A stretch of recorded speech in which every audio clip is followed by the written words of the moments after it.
Kaixo lagunak, 2019-20 kursoari hasiera eman diogu itxaropena ikastolan.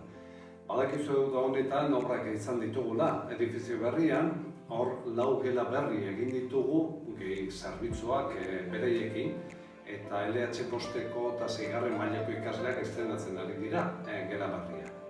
Baita ere obrakin badakizue patioan zanja bat ireki behar izan dugula, zeren tuberi berri batzuk sartu beharren geuden, arazo batzuk izan ditugula, baina ja dagoeneko zanja horren arazoak konponbidean daude eta espero dut ja konponduta egongo direla betirako.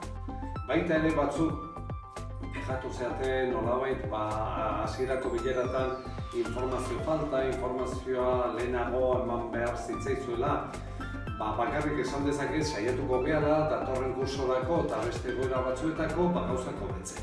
Baita ere erronka bezala eta proiektu berriekin kontatu nahi dizuen badakizue itxaropena ikastola Erasmus Plus proiektuan sartu garela. Euskal Herriko ikastola gutxi daude proiektu honetan sartuta.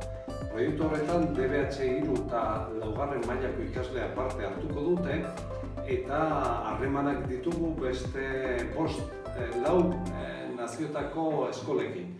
Grezia, Polonia, Italia eta Alemaniako eskolaekin.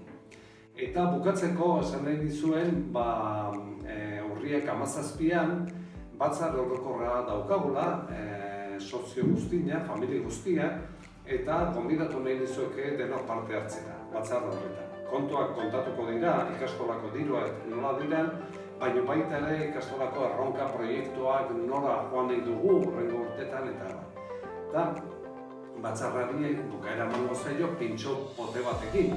Ikastola gonbidatzen zaitue, pintxo potean parte hartzea eta era berean ikustea gela berriak nola geratu dira.